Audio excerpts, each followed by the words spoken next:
Pag tropang tanggol, walang iwanan yan. Sama-sama lahat, kahit sa labas.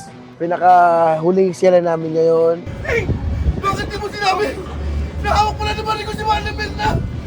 Sobrang ganda. Hihirapan na ako, te. Grabe ang ginawa namin ngayon. Iba to. First time namin ginawa to. Paborito ko eksena, yung unang-una kong iyak.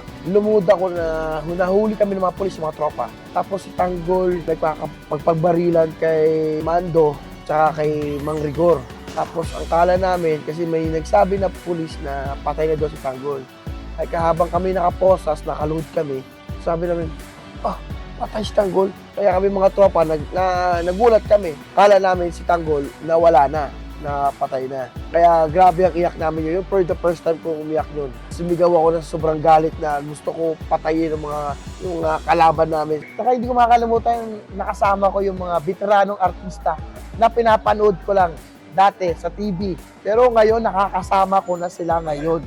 Hindi kayo nainis sa amin kahit kailan. Bakal-bakal naman kami. Mali-mali yung line namin, pero hindi kayo nainis. Wala kami nakitang galit sa inyo. Sinuportahan niyo pa kami lalo. Itong aral na ito nakuha ko sa karakter ko, sa pagkakaibigan, sa mga tropa, na parang kahit anong mangyari sa inyo, walang iwanan. At hindi mo talaga bibitawan pamilya mo. At kung ano man sama ng loob yung pamilya, maayos. Kasi pamilya kayo. Mamimiss ko sa mga tropa, yung bonding namin. Lalo sa tent, pag darating kami, sama-sama doon, wala pang eksena. Mamimiss ko sa mga tropa, yung kainan namin, lalo na yung mga paskantot, sama-sama kami, lalo sa Jujit. Kumakain kami sama-sama, nagtatawanan, nagbibiruan, mga tropa. Pero pag oras ng trabaho, seryoso. Sobrang hindi ko makakalimutan yun. Tsaka, alam nyo ba, sa 3 years namin, wala kami nagkakaroon ng tampuhan. Wala. Pero lahat, enjoy ko namin sa 3 years na yun, pero enjoy lang. Kalokohan, lahat. Lalo na si Bibi Giant na kasama namin, laging kabiruan namin eh. Lagi namin inaasar. Pero wala nagagalit, wala naiinis. Yun ang mamimiss sa tropa. Isahin ko sa lahat na kasama ko dito sa trabaho. Nagpapasalamat ako sa inyo. Sa lahat. Sobrang enjoy ako. Kasama kayo. Yung mga kaibigan, lalo na yung mga cameraman, yung nagbibigay sa amin ng pagkain, yung nagbibigay sa amin ng damit, makeup artist namin, sobrang bait lahat. Hindi ko na kayo isa-isahin, alam nyo naman, lahat kayo, appreciate ko, mahal na mahal ko kayo. Kaya maraming salamat sa inyo sa pag-aalaga nyo sa amin, sa mga tropa. Wala ko narinig sa yung inis. Mahal po kayo ni Mamot. Nagpapasalamat ako kay Kuya Coco. Sobrang nagpapasalamat ako sa iyo. Kinuha mo ako kung walang ka-experience.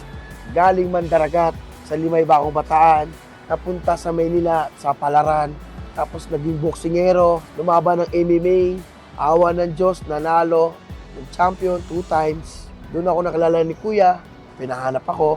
Pero sabi ko, Kuya, wala po akong experience, hindi pa ako marunong ma-acting. Sabi niya, okay lang, Kuya, hindi pa ako marunong magbato ng dialogue. Ito lang. Ito sabi mo. Kaya si Kuya lang talaga nakakaintindi sa akin. Alam ni Kuya yan. Noon pa, Kuya Coco, noon pa kita ina-idol sa walang hanggan. Ginagaya ko pa yung acting mo.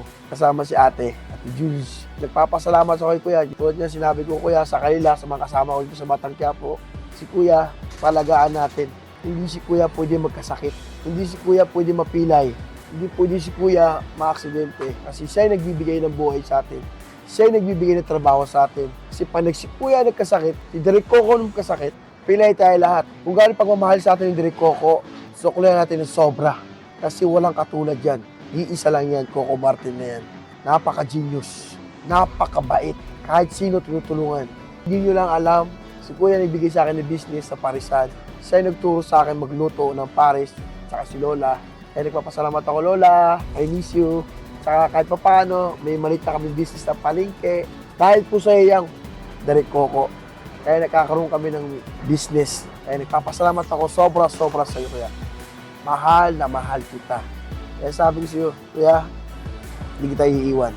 Kaya sabi ko nga sa kanila, wala mang project si Kuya, o may project man, kunin man yaman ako, o hindi ako aano sa iba. Kasi bakit? Siya lang nakakaalam kung hanggang saan ang kakayanan ko. I love you. sa lahat na umahanga sa amin dito sa Batang Quiapo at lalo na po kay Bulldog. Nagpapasalamat po ako sa inyo lahat. Una-una, sa taas, kay God. Pangalawa, kay Direk Coco. Mahal na mahal kayo ni Tanggol. At pati ang mga tropa, mahal kayo. At sa buo sa Batang Quiapo, nagpapasalamat po ako. At sa mga manunood, dahil po sa inyo, lumalakas ang Batang Quiapo at hindi nyo kami pinababayaan. Maraming po salamat. At nagpapasalamat po ako sa manager ko, si Margarita Blanco, na nandyan lagi na gumagabay sa akin. At lalo na po pamilya ko, na kahit puyat, gising ako ng umaga, nandiyan pa rin, sinusubaybayan ako, inaalagaan ako. Kahit pagod niya asawa ko, pag nakikita ko yung mga anak ko, lalo ko lumalakas.